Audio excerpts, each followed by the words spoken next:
volta com o programa Brasil Cristão. Muito obrigada, né, por você estar aí conosco, sua companhia em todo o Brasil e também além do Brasil. Estamos também nas redes sociais, não é, Fernando? Estamos no YouTube do Centro de Estudos Renovação do Espírito. Se você colocar lá no campo de busca do YouTube, CERN Brasil, você vai encontrar o programa Brasil Cristão agora ao vivo e aí, pelo YouTube. Você pode ligar para aquela pessoa que você conhece, onde lá não tem a Rede Século XXI, a TV, o sinal da TV, falar para assistir através do nosso canal de YouTube, tá bom? Deixa eu falar com você que isso que acontece aqui só é possível porque você nos doa. Hoje é dia 30 de junho, não é?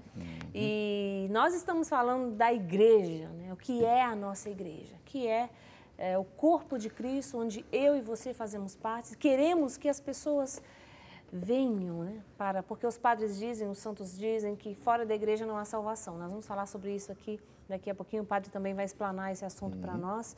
E nós queremos que essa salvação chegue a tantas outras pessoas que nos assistem. Você quer isso? Você que é nosso sócio, que colabora, que contribui, que é fiel, você está fazendo isso acontecer. Então, nós agradecemos do fundo do nosso coração. Vamos ver como é que está o nosso gráfico, porque hoje é dia 30, ainda dá tempo de contribuir, né, gente? Agora são 3 horas e pouquinho, dá tempo de você contribuir, né, através do seu internet bank, da lotérica que está aberta, até o banco. Vamos dar uma olhadinha como é que está o nosso gráfico agora, neste momento. A gente vai mostrar para você, peraí. E enquanto isso, você vai vendo se você já contribuiu através do seu boleto, que está aqui, ó, foi através da sua revista Brasil Cristão, se você recebeu a sua revista Brasil Cristão. Amanhã é revista nova, hein? A partir de amanhã, 1º de julho. Mas, ó, esse boleto você pode contribuir também pela internet, porque aqui em cima tem o número do código de barra todinho aqui para você digitar lá no campo do seu internet bank, aí no seu telefone celular. Gente, não precisa nem sair de casa. E hoje, o último dia do mês, nós precisamos falar com você que ainda não fez a sua contribuição, né? Estou pedindo mesmo a você que o seu coração generoso, ele se abra para nós podermos avançar no nosso gráfico. Vamos ver como é que ele está. Vamos ver juntos agora. Vamos ver se vai pintar todo o Sagrado Coração de Jesus, hein? 95. Pouco, gente, dá tempo, hein? Dá tempo, 5% só, dá tempo de chegar aos 100% hoje, não dá não, Fernando? Dá, claro que dá, com certeza. E nós sabemos que o povo de Deus é um povo generoso. E agora, um gráfico desse é animador. Falta tão pouco. Graças a Deus, né? Obrigada a você que está dentro dos 95%. Glória a Deus pela sua vida. Deixa eu lembrar você que não contribuiu, ou você que quer fazer um algo a mais, né? Tem aqui no cantinho, do lado de cá, aqui, ó, esse quadradinho aqui, tá vendo? QR Code. Através dele você pode fazer agora a sua contribuição. Aponta seu celular aí na câmera fotográfica para esse quadradinho aí. Entra no nosso site, vai aparecer uma tarja, você clica, vai direto para o nosso site. Lá você escolhe uma doação espontânea e aí você faz a sua doação. Gente, dia 30 de junho, vamos chegar aos 100% hoje? Todo mundo ligando, ó, ligando para aquela pessoa que você sabe que é sócio, perguntando se chegou a revista, se chegou o boleto, se está precisando de ajuda para ajudar a fazer a contribuição. E a gente chega lá. Nós queremos e precisamos dos 100% para continuar mantendo essa TV no ar, não é mesmo, gente? Exatamente. Padre, uma pergunta de resposta simples, mas que para nós irmos para a questão da igreja em suas fases, que é a igreja triunfante, igreja militante e igreja padecente. Para entendermos como é que funciona esse corpo de Cristo, antes precisamos entender quem é que faz parte desse corpo de Cristo. Uma pessoa não batizada, estou falando do batismo ali, né? Batismo com a água, ela faz parte do corpo de Cristo, da igreja? Então, se você se lembra que no primeiro bloco eu falava sobre limites visíveis e invisíveis. Sim. É possível afirmar que uma pessoa é membro visível da igreja quando ela está explicitamente dos limites visíveis para cá. Então, ela confessa a fé da igreja, ela está em comunhão com os sucessores dos apóstolos de Cristo, que são os bispos, ela participa dos sacramentos instituídos por Jesus Cristo, ou seja, ela está evidentemente dentro da igreja.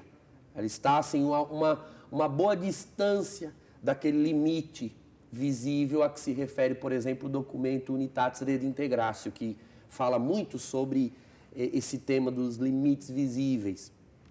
Agora, pode ser que uma pessoa, não estando explicitamente do lado de cá dos limites visíveis, ela esteja, vou usar outra expressão também contida nos documentos eclesiológicos, sobretudo, pode ser que essa pessoa esteja orientada para a igreja. O que significa isso? Todo ser humano está caminhando nesse mundo. Caminha em busca da verdade, caminha em busca da felicidade e caminha fazendo opções de caminhos.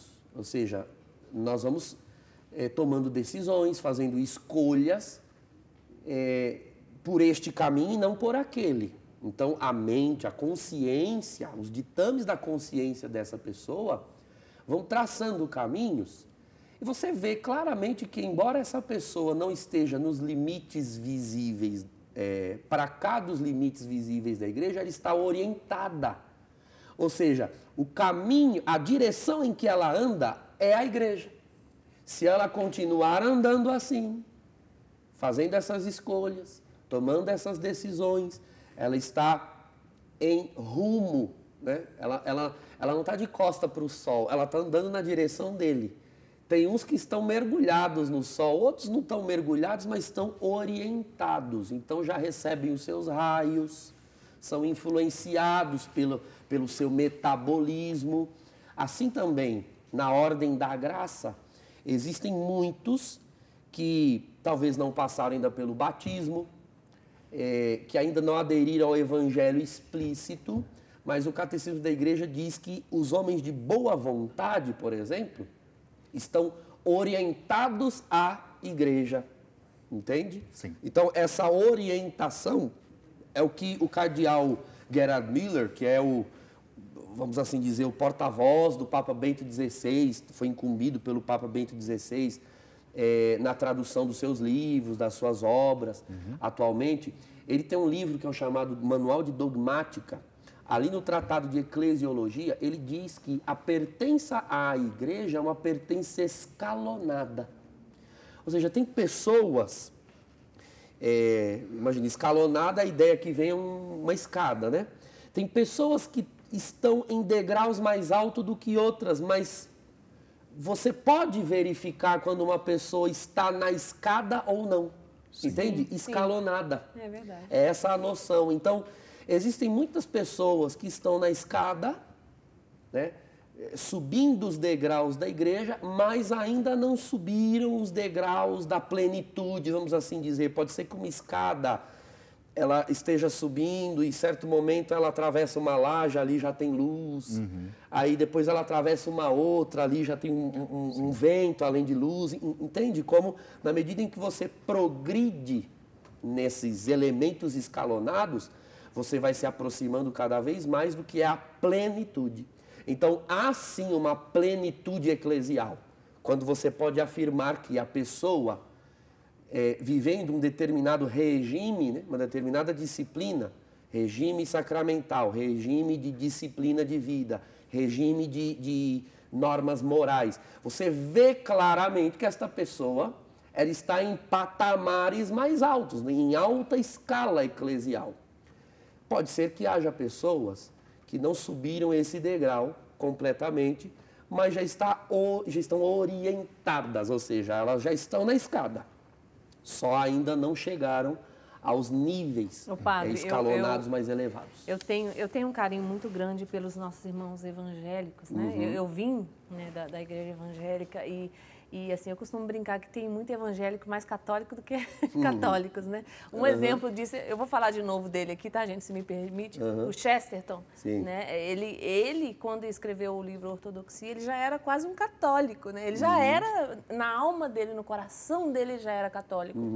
Ele só faltava receber os sacramentos do batismo e depois ele foi e buscou isso. Mas ele já se sentia, já amava a igreja dessa forma. Sim, ó, eu caminho com os evangélicos já há bons anos, fazendo ecumenismo, Fernando também.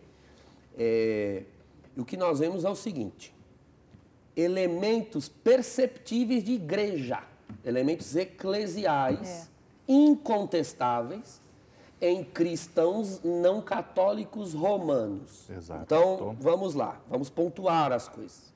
Mais uma vez, nós temos que voltar à pergunta original do programa. O que é igreja? O que é igreja?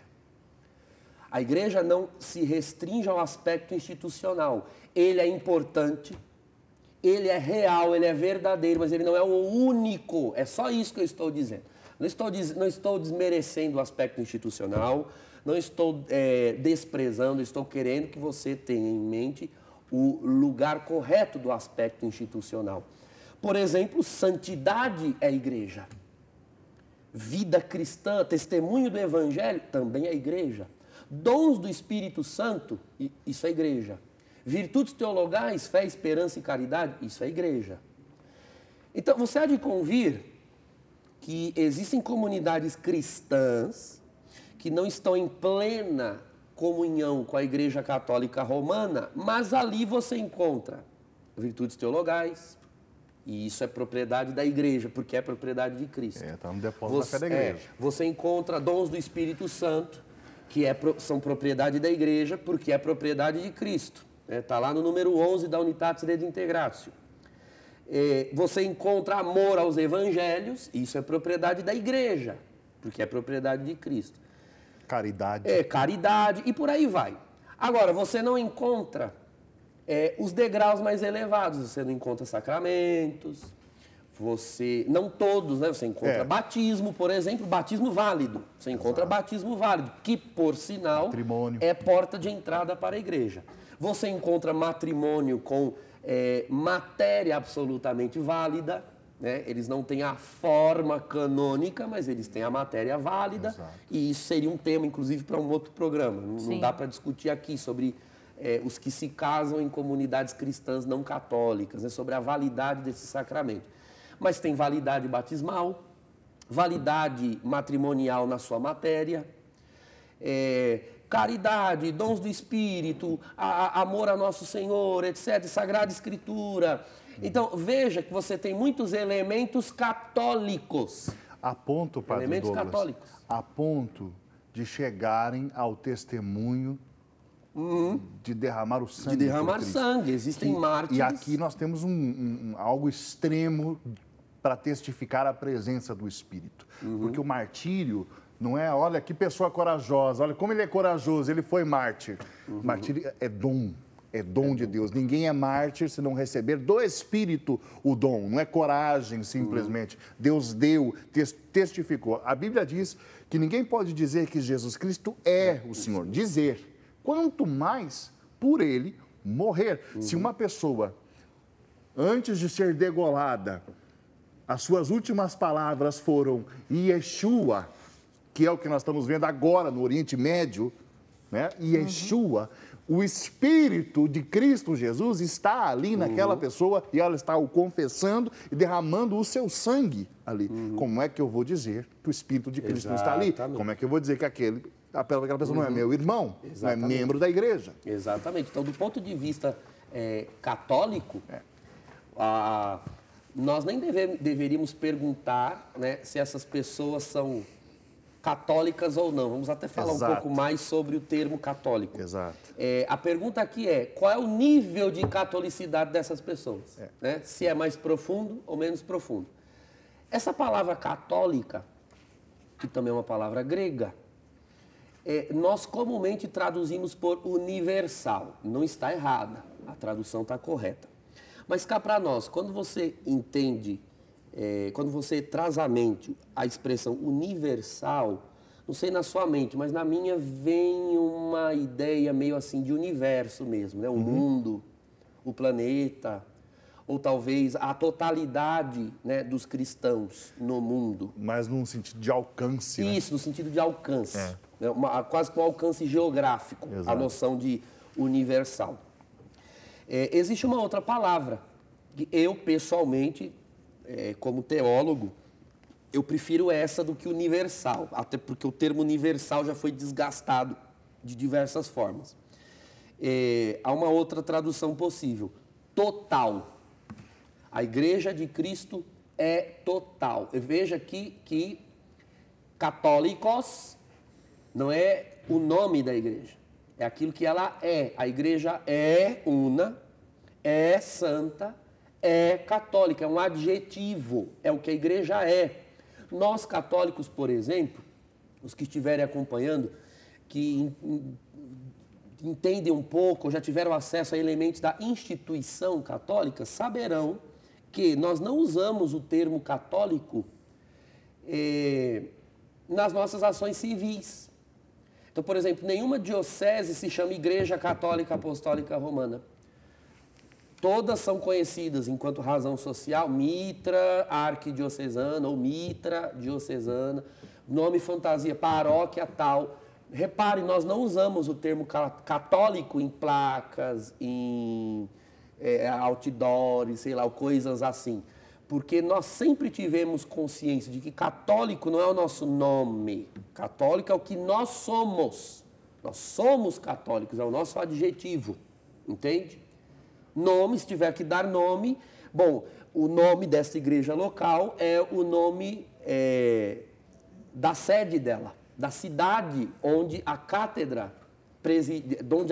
preside a igreja. Então, você viu lá no início do programa que apareceu aqui embaixo, né? Padre Douglas Pinheiro, Diocese de Osasco. Qual é o nome da minha igreja?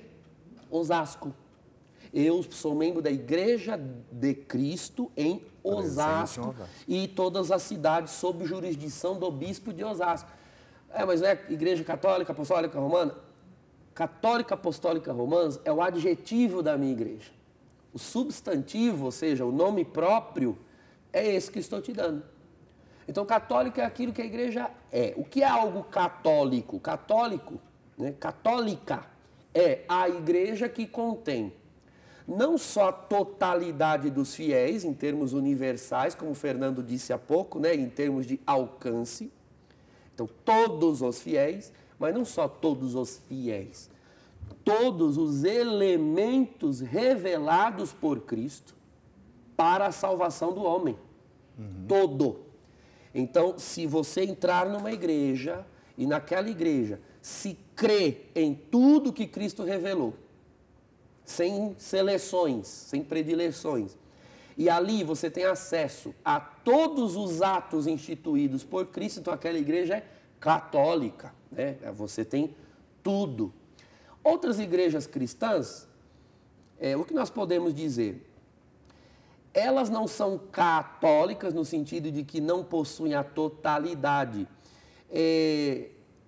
Mas existe o comportamento de alguns de acharem que o que não é católico é vazio.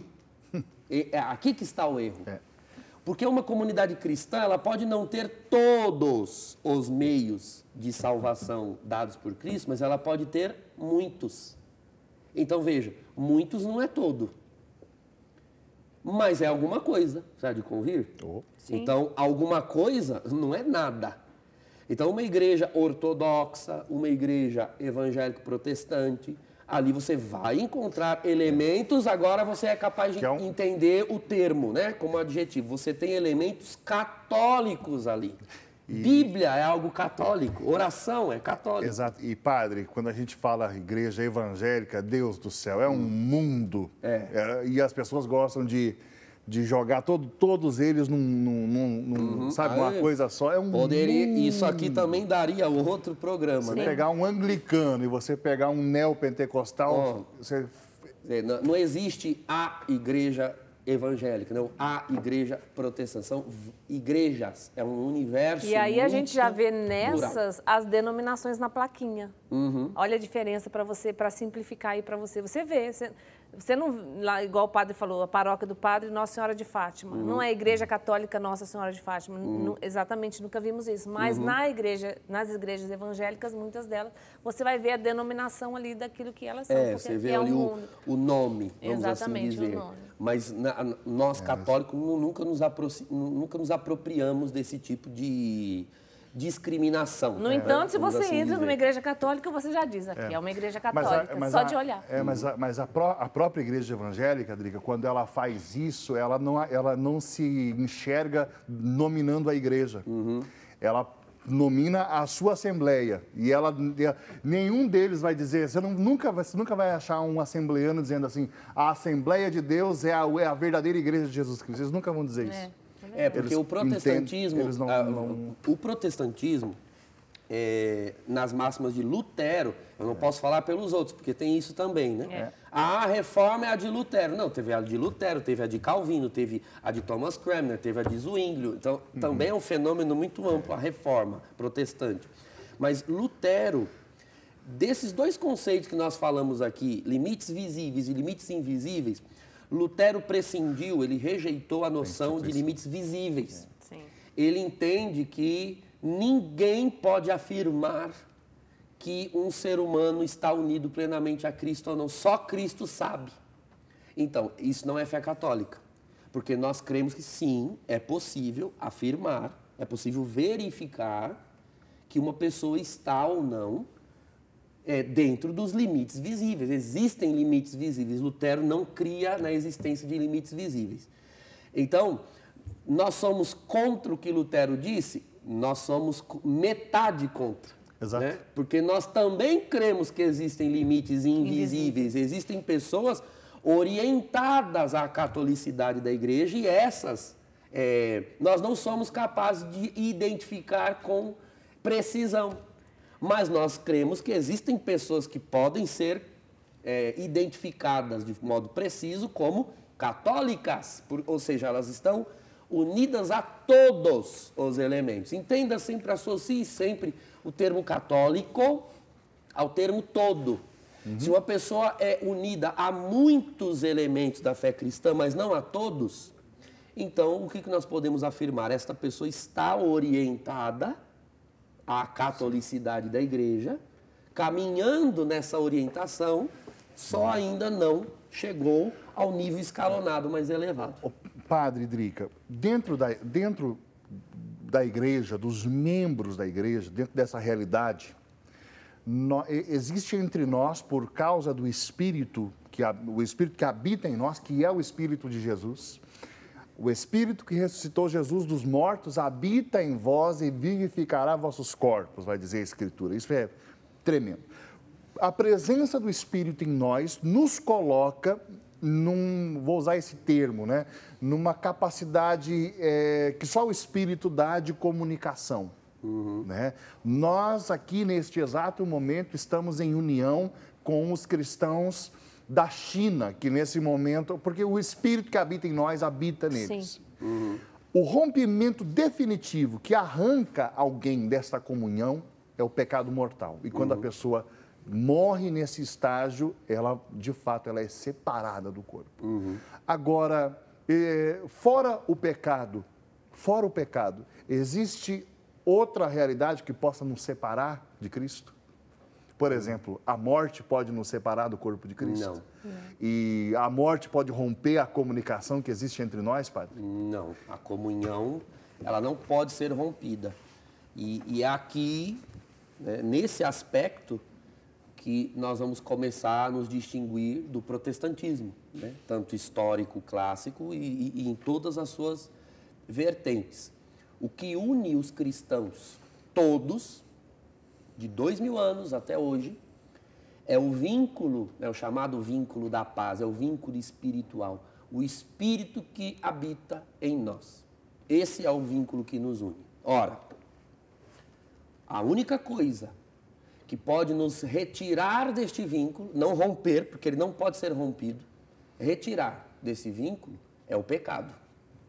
A morte física, a morte do corpo, não pode romper, porque nós estamos falando de amor.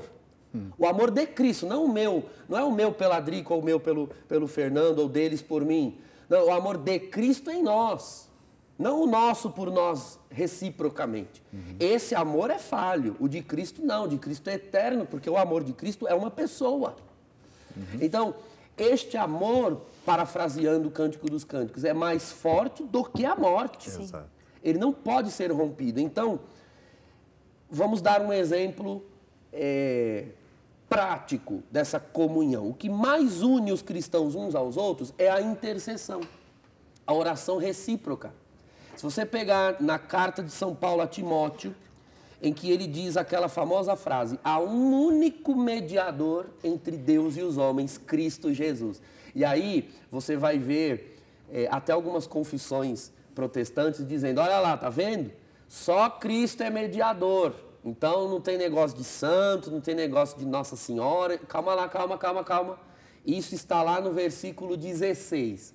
Tem outros 15 versículos antes. Se você observar, Paulo diz isso numa perícope, num trecho da carta a Timóteo, em que ele está mandando os cristãos intercederem, rezarem pelas autoridades civis. Aí eu lhe pergunto, ora, se Cristo Jesus é o único mediador entre Deus e os homens, por que eu vou me pôr entre Deus e os homens da sociedade civil orando por eles? Porque oração é justamente fazer isso. Orar por alguém Entendeu? O conceito de oração é você mediar. Mediar é estar no meio, né? É pôr-se no meio. Mediador, alguém que está no meio. Ora, se só Cristo é o mediador, então por que você prega a palavra na igreja? Cristo que tem que descer lá no púlpito e falar dele mesmo. Você está entendendo? Cristo é mediador entre Deus e os homens? Cristo todo. A cabeça, que é Jesus, é a igreja. Então, todo ato de Cristo é ato da igreja. Exato. E Paulo tem consciência disso, e por isso ele diz, só há um mediador entre Deus e os homens. Cristo Jesus, por isso vocês precisam interceder pelos homens, porque vocês são Cristo, vocês estão enxertados nele. Se lembram de Atos 9, quando Saulo cai na estrada de Damasco, e ele perseguiu os cristãos. Jesus aparece para ele e diz, Saulo, Saulo, por que me persegues? Ora, talvez Saulo tenha olhado com certa perplexidade e pensado, mas eu nunca persegui esse cara e nunca pus ele na cadeia? Tá aqui aparecendo para mim na estrada. Isso. Mas porque quem persegue cristãos, persegue Cristo Jesus. Então, o termo Cristo, a partir de Pentecostes, também precisa ser compreendido de modo amplo e profundo. Cristo é Jesus e a igreja. Então, Jesus é Cristo, mas eu também sou Cristo, entende? Ungido. A palavra Cristo é isso, ungido pelo Espírito do Senhor. Padre, agora, essa comunhão aí que o senhor falou, e aí nós vamos entrar então agora nessa... Vamos falar dessa comunhão como um todo, daquilo que é a nossa igreja, que nós não conseguimos ver, mas conseguimos ver. Exato. Né? Que é esse mistério lindo. E o Catecismo da Igreja Católica vai nos falar das fases da igreja. Existem 3 fases ali, os 3 estados, na verdade, né? Os estados da igreja. Eu vou ler aqui para ficar aí bem no seu coração o número 954, ou seja, lá no comecinho do Catecismo da Igreja, olha só. Até que o Senhor venha em sua majestade e com ele todos os anjos e, tendo sido destruída a morte, todas as coisas lhe forem sujeitas, alguns dentre os seus discípulos peregrinam na terra. Outros, terminada esta vida, são purificados, enquanto outros são glorificados, vendo claramente o próprio Deus trino e uno, assim como é. Aqui fala, então, padre, desses 3 estados da igreja. Os que estão peregrinando, que é a igreja militante. Os outros que, terminada esta vida, são purificados, que é a igreja padecente. E os que são glorificados, vendo claramente como o próprio Deus, que é a igreja triunfante. Isso, são os 3 estados. Veja, a pertença à igreja é uma pertença eterna. Uma vez que nós entramos na igreja, entramos para sempre. E nem mesmo a morte nos tirará dela. Menos os que forem para o inferno.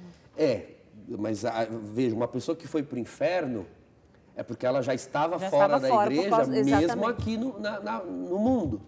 Porque nós fazemos opção por Cristo ou para fora dele nesta vida. Enquanto estamos vivos. Então, é porque a pessoa excluiu-se de Cristo, e portanto da igreja, que ela morre fora dessa comunhão. E uma vez fora nesta vida, morrendo fora desta comunhão, já não há mais nada que a pessoa possa fazer por si própria para retornar a essa comunhão. Portanto, a igreja padecente não é uma segunda chance. Não. Muitos têm essa noção.